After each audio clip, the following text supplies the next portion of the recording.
Hello दोस्तों, मैं सुमित आपका एक बार फिर से स्वागत करता हूं आपके अपने YouTube चैनल पढ़ाई लोक में। जैसा कि आप लोग जानते हैं, हम लोग मैथ का सेशन लेकर के आए हैं। रेलवे द्वारा पूछा गया सारा प्रीवियस ईयर क्वेश्चंस, मतलब कि जितना भी आज तक वो पूछा है क्वेश्चन, उसी को हम लोग यहाँ सॉल्व करवा रहे हैं। और minimum use of formula, with minimum use of formula, मतलब कि फार्मूला का कम से कम उपयोग करके सिर्फ आपके पास जो कॉन्सेप्ट है उसी से सवाल को बनाना, ये है हमारा मोटिव। और उसी तरीके से हम लोग बहुत ही बेहतरीन क्वेश्चंस के साथ आप लोगों के बीच बने हुए हैं, और ये अभी जारी रहेगा जब तक कि एग्जाम ना हो जाए। तो बिना किसी देरी के हम लोग चलते हैं अपने पहले प्रश्न की ओर। तो पहला प्रश्न आप लोग देख पा रहे होंगे स्क्रीन पे, वो है 76 किलोमीटर प्रति घंटे की गति से चलने वाली एक ट्रेन 450 मीटर लंबे प्लेटफॉर्म को 27 सेकंड में पार करती है। 27 सेकंड में पार करती है, तो ट्रेन की लंबाई कितनी होगी? देखिए, मैंने आपको बताया था, एक ट्रेन अगर प्लेटफॉर्म को पार करती है, एक प्लेटफॉर्म को अगर एक ट्रेन पार करती है, तो उसका मतलब होता है कि वो खुद की लंबाई और प्लेटफॉर्म की लंबाई, दोनों का लंबाई का योग के बराबर पार करती है। ठीक है, तो प्लेटफॉर्म का दिया हुआ है कि 450 मीटर है, 450 मीटर, और ट्रेन का लंबाई अपने को निकालना है, मालूम नहीं है कितना है, निकालना है। इन दोनों को अगर जोड़ देंगे ना, इन दोनों को अगर जोड़ देंगे तो इतना ही दूरी वो 27 सेकंड में पार कर रहा है।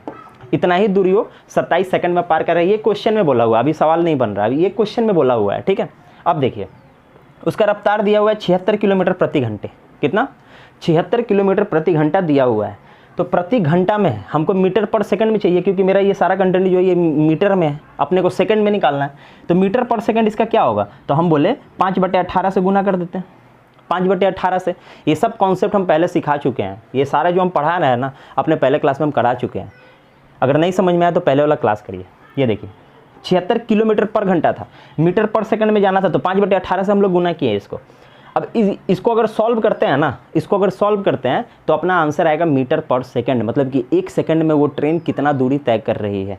इसको अगर हम अभी सॉल्व कर दे तो ये पता चलेगा कि एक सेकंड में ट्रेन कितना चल रही है, कितना मीटर चल रही है, एक सेकंड में कितना मीटर चल रही है। तो इसको अपने सॉल्व नहीं करेंगे, इसको सॉल्व अभी नहीं करेंगे, क्योंकि यहाँ बोला है कि ट्रेन 27 सेकंड में पार करती है, मतलब कि ट्रेन 27 सेकंड चला ना।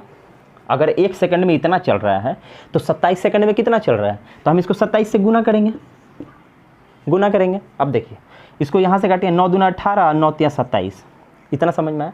ये 2 से ही 76 कट रहा है आपका, 3 और 8 38 बार में। ठीक है, अब 5 तिया 15 और 38, 15 गुने 38, 38 गुने 15, 5 × 40 का 0 हाथ में 4, 8 एकम 8, 15, 15 और 8 23, 23 से 4 27, हाथ में बचा 2, 3 एकम 3 और 2 5, 570। इसको सॉल्व किए तो आया 570 मीटर। ट्रेन कितना दूरी तय किया 27 सेकंड में? 570 मीटर। लेकिन ट्रेन प्लेटफॉर्म का लंबाई तो 450 मीटर है, प्लेटफॉर्म का लंबाई जो है वो 450 मीटर है। तो ये जो एक्स्ट्रा वाला है, एक्स्ट्रा वाला है, कितना एक्स्ट्रा है? 570 से 450 अगर घटा देते हैं तो कितना ज़्यादा आ रहा है? 120। तो ये 120 मीटर किसका लंबाई होगा? 120 मीटर किसका लंबाई होगा? ट्रेन का लंबाई। यही तो निकालना था अपने को। ये देखिए, 27 सेकंड में वो एक प्लेटफॉर्म को पार कर रहा है, प्लेटफॉर्म को पार कर रहा है। इसका मतलब क्या होता है? प्लेटफॉर्म का दूरी और खुद का दूरी दोनों मिला के, ये कॉन्सेप्ट बहुत अच्छे से हम पहले सिखा चुके हैं। आप लोग उसको जरूर जाके देखिएगा अगर नहीं समझ में आया तो 450 मीटर प्लेटफॉर्म का लंबाई था, ट्रेन का लंबाई एक था, मान लिए, मानना भी नहीं है, वो भी मत मानिए आप। 450 मीटर और ट्रेन का लंबाई खुद का, ये दोनों मिला के 27 सेकंड में पार करेगा। हम उसके स्पीड से पता किए कि 27 सेकंड में तो वो 570 मीटर जाता है, 27 सेकंड में 570 मीटर जाता है। तो हम बोले 570 मीटर अगर जाता है, प्लेटफॉर्म का लंबाई 450 था, तो ये बचा हुआ 120 मीटर क्या था? ट्रेन का लंबाई। इस तरीक़े से आप इसको बनाएंगे, बहुत ही ईजिली तरीक़े से। 1 से 2 बार प्रैक्टिस करेंगे, सारा बनाने आ जाएगा। एक बार इसको उतार लीजिए।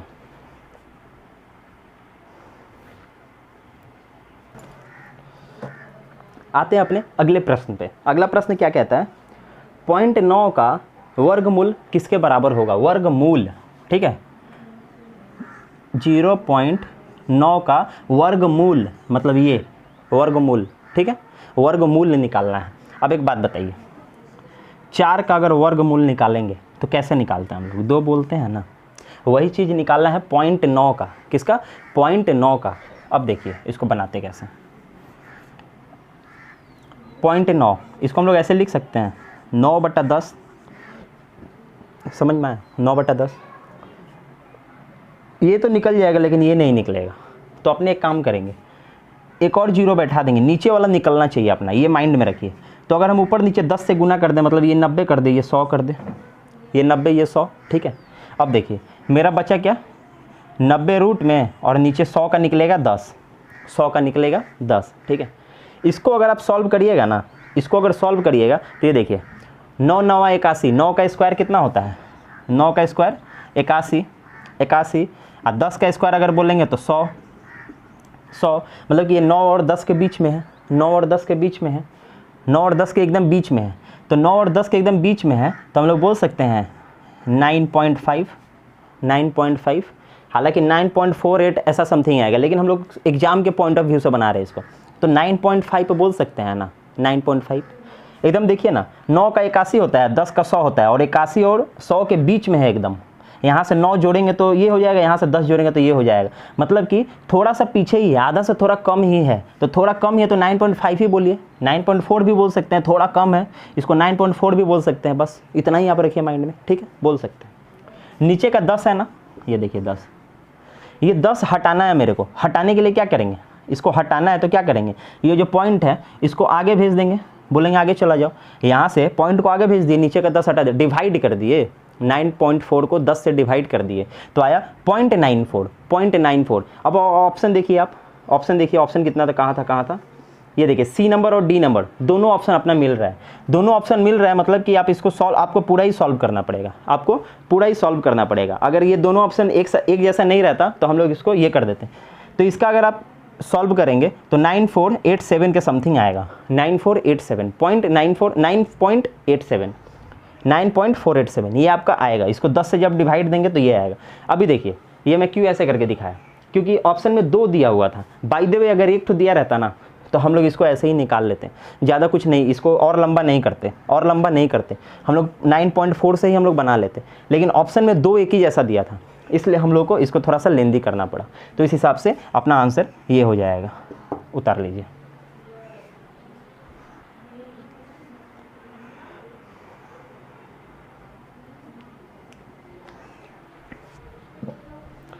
ऑफलाइन वीडियो है, आप लोग इसको रोक करके उतार लीजिएगा। अगला प्रश्न क्या कहता है, अगला प्रश्न कहता है 15 भुजाओं वाले बहुभुज पेंटाडेकागॉन के विकर्णों की संख्या कितनी होती है। विकर्णों की संख्या, विकर्ण का संख्या निकालना है तो मतलब कि आप घुसा लीजिए, एक फॉर्मूला बता रहा हूँ, 9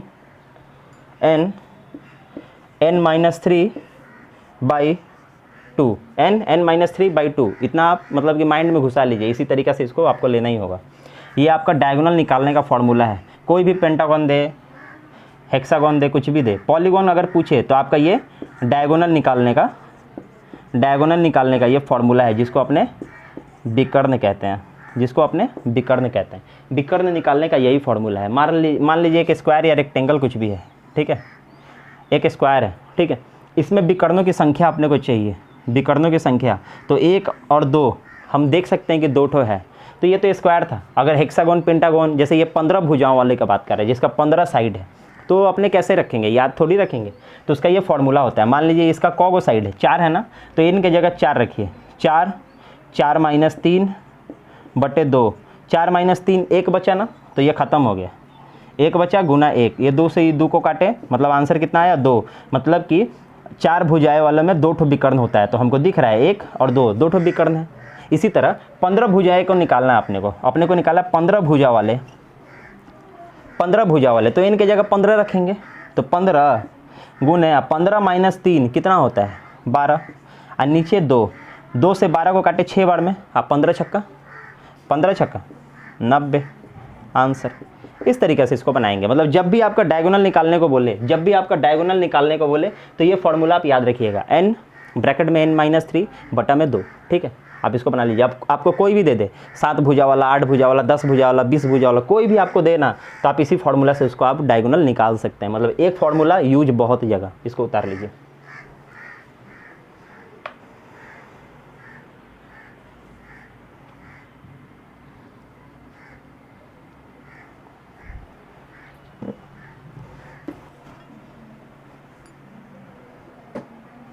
अगला सवाल क्या कहता है, लिखते हैं इसको, x 1 2 3 1, ठीक है, ये नंबर दिया हुआ है। यदि 11 से विभाज्य हो तो x के स्थानीय मान क्या होगा। ये 11 से बोल रहा है विभाज्य है, 11 से विभाज्य है, तो x के जगह पे क्या हो सकता है, x के जगह पे क्या हो सकता है। तो हम आपको इसका कॉन्सेप्ट पहले बहुत बढ़िया से दे चुके हैं, ठीक है, बहुत बढ़िया से। 11 से विभाज्य कैसे होता है, 12 से कैसे होता है, 6 से कैसे होता है, 9 से, सारा का सारा आपको सिखाया हुआ है। 15 से विभाज्य हो कोई नंबर, वो सब आपको बता चुके हैं हम। तो इसमें करना क्या है आपको, देखिए इसमें करना है अल्टरनेट को जोड़िए, 3 1 4, 4 प्लस एक्स, 3 1 4, 3 1 4 और प्लस एक्स, अल्टरनेट वाला जोड़े तो आया मेरा 4 प्लस एक्स या x प्लस 4 कुछ भी। इधर आया मेरा 3 3 6, 3 3 6, ये 6 के बराबर होना चाहिए, ठीक है, ये 6 के बराबर होना चाहिए। ये 4 प्लस में है, उधर जाएगा तो क्या होगा, उधर जाएगा तो क्या होगा, हम बोले कि उधर जाएगा तो क्या होगा, हम बोले 6 में से 4 घट जाएगा, मतलब 2, मतलब कि x का वैल्यू कितना आया 2। x के स्थान पे अगर 2 रखेंगे तो आपका ये 11 से विभाज्य हो जाएगा। अब ये कैसे किए एक बार देखिए, हम आपको उस दिन बताए थे, इन अल्टरनेट को जोड़ते हैं, अल्टरनेट को जोड़ते हैं और जोड़ने का जो डिफरेंस होता है, दोनों के बीच का जो डिफरेंस होता है वो 11 होना चाहिए, वो 11 होना चाहिए। लेकिन अपने को यहाँ डिफरेंस का कोई ज़रूरत ही नहीं था, ज़रूरत ही नहीं था। आपने क्या किए, ऑड वाला जोड़े, इवन वाला जोड़े, मतलब कि विषम वाला सारे जोड़ लिए, एक बार 1 3 5, एक बार 2 4, इसको हम लोग जोड़ लिए और जोड़ने के बाद दोनों को बराबर किए, बराबर किए तो देख रहे हैं कि एक साइड में 2 कम है, वो जो 2 कम था वही आपका था आंसर। 11 से विभाज्य होने का ये एक तरीका है। इस टाइप का सवाल हम पहले बहुत बढ़िया से समझा चुके हैं, इसलिए आज ज़्यादा इसको डीपली में नहीं कर रहे हैं, करके निकल जा रहे हैं। तो आप एक बार इसको देख लीजिए, और अगर ना समझ में आए तो पहले वाला आप क्लास जा करके ज़रूर देखें।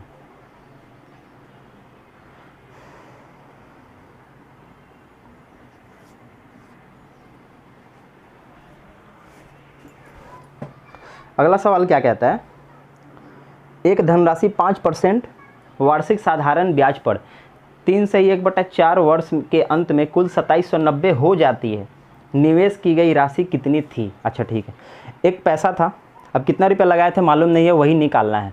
5% के रेट से 3 सही 1/4, 3 सही 1/4 साल के लिए, 4 साल के लिए, मतलब 3 साल 3 महीना, 3 साल 3 महीना के लिए हम उसको लगाए थे 5% रेट पे, और साधारण ब्याज है, साधारण ब्याज है, सिंपल इंटरेस्ट है। तो एक बात बताइए, सिंपल इंटरेस्ट में क्या होता है, बहुत अच्छे से समझाया है। 5% अगर पहला साल मिला तो दूसरे साल भी 5 ही मिलेगा, तीसरे साल भी 5 ही मिलेगा, चौथे साल भी 5 ही, मतलब हर साल वही रेट मिलता है, हर साल वही रेट मिलता है। तो हम लोग बोल सकते हैं 5%, 5%, 5%, 15%, अगर 3 साल 5% करके रहा तो हम लोग बोल सकते हैं कि नहीं 15% है टोटल, टोटल कंपाउंड इंटरेस्ट नहीं है, चक्रवृद्धि ब्याज नहीं है, ये साधारण ब्याज है। तो साधारण ब्याज में क्या होता है ना, जो रेट आपका साल का रहता है वही रेट आपका चलते जाता है, चलते जाता है हर साल। तो 3 साल सही 1/4, ये 1/4 आप लोग समझ सकते होंगे, 4 का एक हिस्सा मतलब कि 0.25 ये आप समझ सकते होंगे। तो 3 साल में 5% करके कितना परसेंट मिला, 3 साल में 5% करके कितना परसेंट मिला, हम बोले 15% मिला। कितना परसेंट मिला, 15% मिला। 0.25 भी तो चाहिए, 5% पूरा साल में मिलता है, 5% पूरा साल में मिलता है। हमको कितना दिन का चाहिए, 3 महीना का चाहिए, मतलब कि 5% तो 12 महीना का मिलता है, हमको 3 महीना का चाहिए, मतलब इसको 4 से डिवाइड दीजिए, यही ना। तो 4 से 5 को डिवाइड देंगे तो 1.25 आएगा, कितना 1.25, मतलब कि 15% यहाँ और 1.25% यहाँ इंटरेस्ट मिलेगा। तो हम लोग बोल सकते हैं 15 प्लस 1.25 मतलब कि 16.25% आपका इंटरेस्ट मिला। इतना इंटरेस्ट मिला, हम लोग डायरेक्ट निकाल लिए, ठीक है। अब देखिए इंटरेस्ट मिला है मेरे को 16.25 और हम लोग पैसा कितना लगाए थे 100%।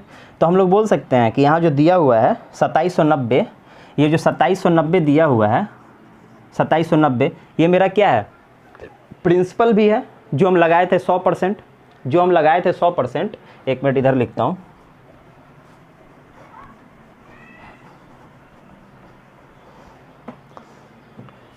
$2790 जो है ये हम लोग का क्या है, इसमें प्रिंसिपल भी है इंटरेस्ट भी है। तो प्रिंसिपल हम लोग का 100% था और इंटरेस्ट 16.25%, मतलब कि हम बोले ना ये 116.25% है, ये 116.25% है। अब बोल रहा प्रिंसिपल कितना था, तो प्रिंसिपल तो 100% होता है, तो इसको 100 से गुना करेंगे, बस इसी को सॉल्व करना और आंसर खत्म। ये इतना समझाने का मोटिव सिर्फ इतना ही है, आपको समझ में आए। एक बार आप समझ जाएंगे तो कुछ नहीं करना पड़ेगा, आप डायरेक्ट ये चीज़ बनाएंगे, डायरेक्ट ये चीज़ बनाएंगे। ये सब आपको करने का ज़रूरत नहीं पड़ेगा। आप लोग इंटरेस्ट निकाल लेंगे 3.25 का, उसके बाद आप लोग डायरेक्ट ये बनाएंगे, वो सब बनाना नहीं पड़ेगा। सिर्फ कॉन्सेप्ट देने के लिए इतना लिख रहा हूँ, आप लोग थोड़ा सा लिखिए। अब देखिए, इससे इसको काटना है। ये 2 पॉइंट हटा दिया, यहाँ पे 2 जीरो जोड़ दिए, 2 जीरो जोड़ दिए। ये देख रहे हैं कट रहा है, ये कट रहा है, तो इसको काटते हैं। 5 दूना 10, 5 तिया 15, 5 दूना 10, अब 5 25, अब 5 दूना 10, 0 0 0, ठीक है।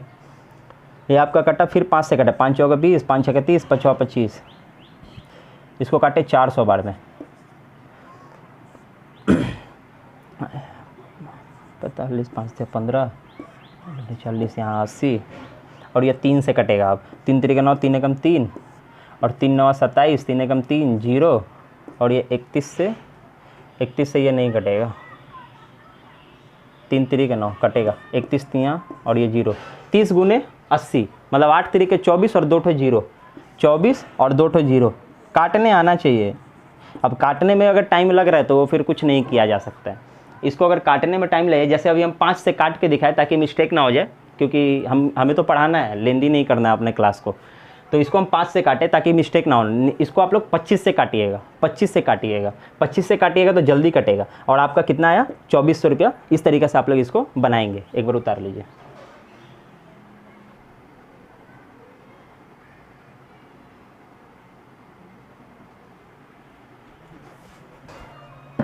तो अगला सवाल क्या कहता है, 16 पुरुष एक कार्य को 8 दिनों में प्रतिदिन 12 घंटे काम करके समाप्त कर सकते हैं। एक बात देखिए, पहले ध्यान से समझिए, एक बार समझ जाइएगा, ऐसा सवाल आप बार बार बना सकते हैं। 16 आदमी है ना, 16 आदमी कितना घंटा काम कर रहा है, हम बोले 8 दिन काम कर रहा है 12 घंटा करके, ठीक है, 12 घंटा कम करके। तो यही मेरा टोटल काम होता है, यही टोटल काम है, यही टोटल काम है, तभी तो इतना में मेरा पूरा हो जा रहा है, इतना ही में मेरा पूरा हो जा रहा है। अब देखिए क्या बोल रहा है, इसी कार्य के 3 गुना अधिक एक अन्य कार्य को, मतलब यही कार्य है लेकिन इससे 3 गुना अधिक, मतलब ये काम 3 गुना हो गया, ये काम 3 गुना हो गया, ये काम 3 गुना हो गया। अब टोटल काम इतना है, टोटल काम इतना है। क्या बोल रहे हैं कि 24 दिनों में प्रति घंटे 8 घंटे कार्य करके, प्रतिदिन 8 घंटे कार्य करके समाप्त करने के लिए कितने पुरुष की आवश्यकता होगी। ये देखिए टोटल काम तो यही है, टोटल काम, उसको डिवाइड किससे करेंगे, जो अपने पास है। क्या है अपने पास है, 24 दिन और 8 घंटा करके प्रतिदिन कितना आदमी लगेगा, कितना आदमी लगेगा। बस काट दीजिए, आंसर खत्म। ये देखिए 8 से 8 खत्म। ये देखिए यहाँ 3 है, यहाँ से 8 निकाल लिए, 8 निकाल लिए तो 2 बचा, 8 दूना 16, 8 निकाल लिए, 8 दूना 16, 2 बचा, और 8 तरीके 24, ठीक है, 12, 12 दूना 24, तो x बराबर 24 आदमी लगेगा, पुरुष लगेगा। यही अपना आंसर हुआ, यही अपना आंसर हुआ। इस तरीक़े से इसको आप बनाएंगे। एक बार उतार लीजिए।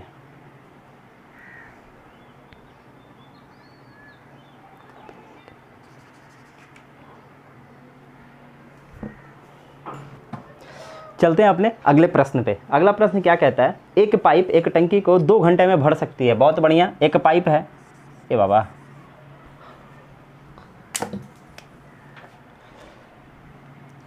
एक पाइप है, वो 2 घंटे में भर सकती है। हम बोले चलिए 2 घंटे में भर सकते हैं। अब वो बोल रहा है एक जगह से रिसाव को भरने में 2 सही 2/3 का समय लग जाता है। मतलब कि ये तो चल ही रहा है और एक रिसाव भी है इसके साथ, तो कितना समय लग जाता है, 2 सही 2/3, उसको सीधा करिए तो 8/3, 8/3, ठीक है, इतना में। अब बोल रहा है टंकी के पानी का रिसाव कितने समय में खोलता है, कितने समय में खोलता है, मतलब कि खाली कितने समय में टंकी को करेगा। बस अब अपने को पता है इसको बनाने का टेक्निक। इसका एलसीएम जो लेंगे वही टोटल कैपेसिटी होगा, वही टोटल कैपेसिटी होगा। तो इसका और इसका एलसीएम लीजिएगा ना, तो हम बोलेंगे इसका और इसका एलसीएम होता है 8। कैसे निकालते हैं ये मैं आपको समझा देता हूँ 2 मिनट में। इसका एलसीएम निकाले 8, मतलब कि टोटल काम है मेरा 8 लीटर या 8 कुछ भी आप मान सकते हैं। ये मेरा टोटल काम है, बस इतना से ही काम है मेरे को। अब ये टोटल काम है। अब देखिए इससे क्या होगा, इससे अगर इसको ये करते हैं तो क्या होना चाहिए, ये देखिए 2 से 8 टोटल काम है, ये 2 से काम करेगा, मतलब 4 यूनिट पर डे, पर घंटे 4 यूनिट, सिर्फ 4 यूनिट, टोटल काम 8, 4 यूनिट हर घंटे, तो 2 घंटे में ख़त्म। यही ना बोला था, यही तो बोला था बस। ये देखिए ए का निकला मेरा 4, ए का कितना निकला 4, बी का कितना निकलेगा, बी का हम बोलेंगे निकलेगा 8 से 8 कटा 3 निकला बी के साथ, ए और बी का एक साथ निकला 3, ए और बी का एक साथ निकला 3।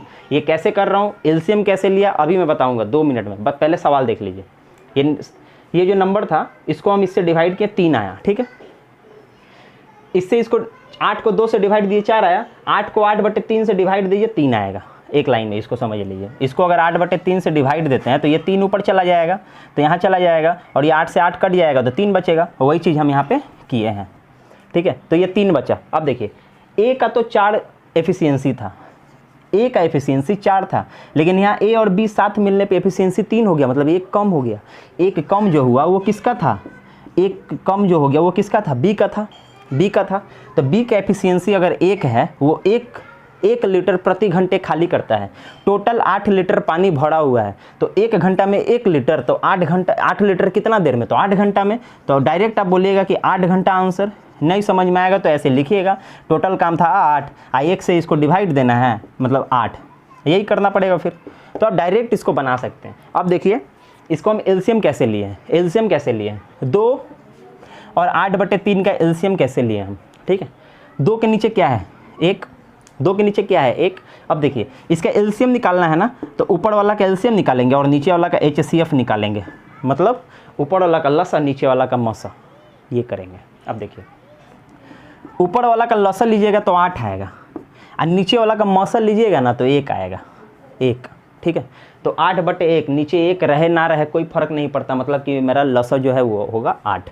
इस तरीक़े से बनाइए आप इसको, एक बार आप देख लीजिए, उतार लीजिए।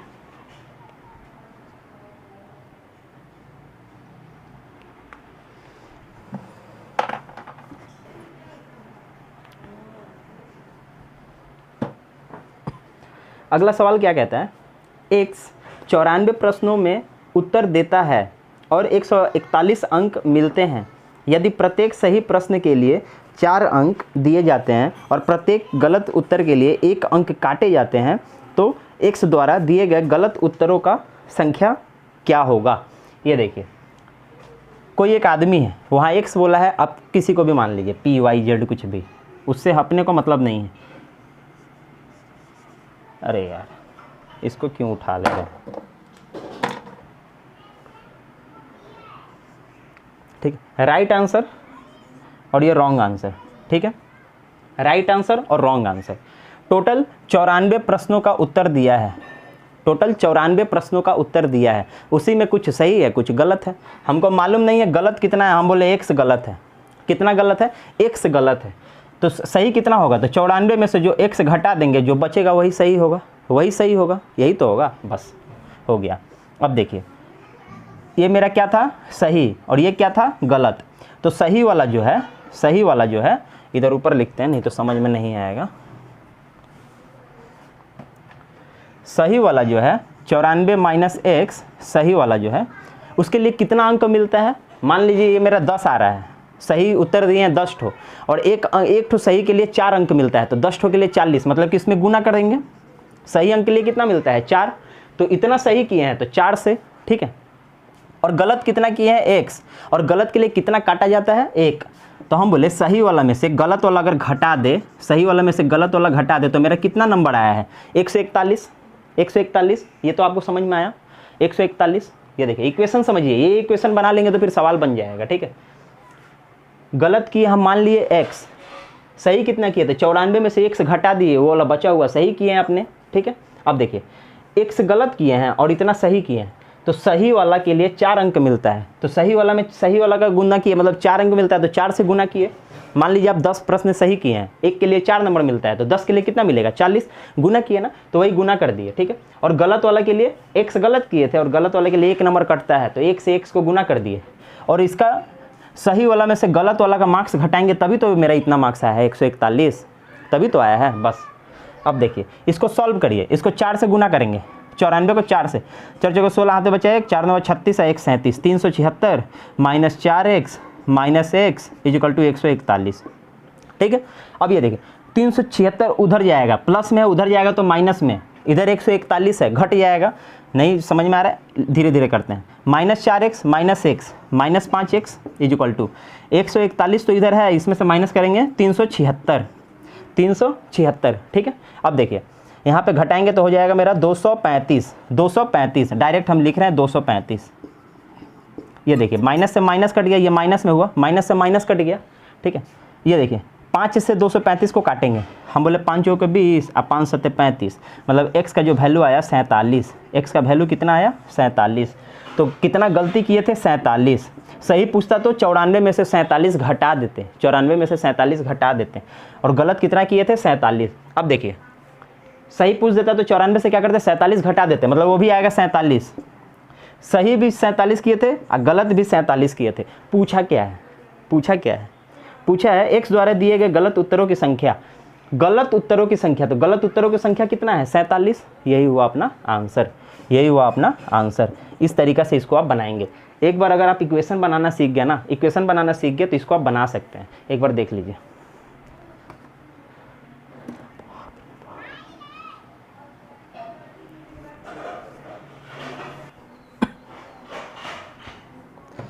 तो आशा करते हैं आपको ये क्लास अच्छा लगा होगा। आज 2-3 क्वेश्चंस कम कराया गया है, थोड़ा सा काम है तो हम लोग को जाना पड़ेगा, तो सोचा कि आज नहीं करूँगा, लेकिन सोचा कि कर भी लेता हूँ, कम क्वेश्चंस कराएंगे। तो आज के लिए मैं निकलता हूँ, उसके लिए सॉरी, कम क्वेश्चंस हुए उसके लिए। और अगर आपको क्लास पसंद आए तो चैनल को सब्सक्राइब करें, अपने दोस्तों के साथ शेयर करें और लाइक करना ना भूलें, लाइक करिए। तब तक के लिए जय हिंद, जय भारत।